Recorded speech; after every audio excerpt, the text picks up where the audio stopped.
So these are the chest pieces. They're on display. There's a ton of replicas they've made, like for people to buy. I think they're really expensive, but this is in a British museum. So Malcolm Sprout MacLeod found these the 1800s at some point. They were, in a place they shouldn't be, like they were in the Hebrides. But there was a period of time when the Norse had controlled Scotland or that area. So they don't even know what it goes back to. But when you get a good look at these ivory carvings, it's like whoever was creating them, I don't know what was going on inside their head. I mean, they're all like this with the bulging eyes. I think this is a king, maybe. I'm not sure. Or a queen. But the bulging eyes is what's really, like, I'll show you more. See the eyes? Like this king, queen, and then that's the knight. And look at this one right here. This one with the point, with his teeth on the shield. I mean, look at back then, look at the work that was done here for chess pieces. So Malcolm MacLeod, there's been a ton of Malcolm MacLeods, obviously, through the years. But it was a Malcolm Sprout MacLeod that found these, and then he ended up selling them. A lot of people say he was afraid of them because there's been some weird things that have happened with them. Well, look at them. I would think that, like, look at their eyes.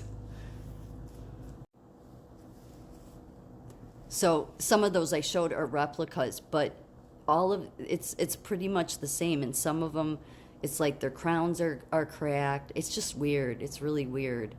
And then they'll even show the back of them, and yeah, somebody took a lot of detail here, and you can see these are both kings and queens, I believe. So a little history about what this is all about. Not that many know, because nobody knows where it came from. They think Norse origins. The chess pieces are actually Norse in origin and were probably made in Scandinavia, quite possibly in Norway, which ruled the Western Isle at this time. But in Gaelic legends, chess games between mortals and fairies are a commonplace, perhaps because chess was seen as a game of kings. You know that part in the Bible where God says you're not fighting against flesh, and you're fighting against the rulers and principalities at high places. Just remind me of. But this is somebody's opinion that's like studied them. It's the British Museum where they're at. So, but there's a lot of people that have had them, and then they've had these bad things happen to them. I don't think anything with the MacLeods. There was one story that said that Malcolm MacLeod was afraid of them, but then there's other stories that say no, he just sold them. But they were odd. It was like somebody placed them there. And this is the Dunvey Castle. This is Dunvegan Castle. I'm probably saying it wrong, but that's been around for 800 years. So if you think about it, what were the Scots all about? It's about being the king, right? Being the king in their country. So finding those, it's almost like it would have been, if anybody who's seen War Games, remember when the computer says to Matthew Broderick, would you like to play a game? Well, maybe back then that's how they did it, because it would just be odd. So obviously they were very elaborate in the way they made their chess pieces, but those look possessed. There's some that you can find, like really more elaborate than that, going way back, that aren't weird looking like that. So it's just strange. And given the fact that the MacLeod is a war, like all their men have been military men. like, you know, after the 3 independent wars they fought, during 1918. A ton of them died in the early 1900s at battle. So this was somebody, yeah, Malcolm McLeod died 1919. You can see he was obviously in the service, Navy, something like that, sailor, I mean. And he was from the Outer Hebrides, age 20. John William McLeod, 31, killed in action. I'm assuming maybe a detective or police officer. There's a lot of them that were police officers. That was in 1916. Donald McLeod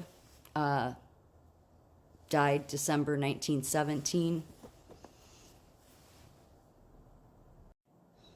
Sergeant John McLeod, killed June 2nd, 1916. Malcolm McLeod died September 22nd, 1918.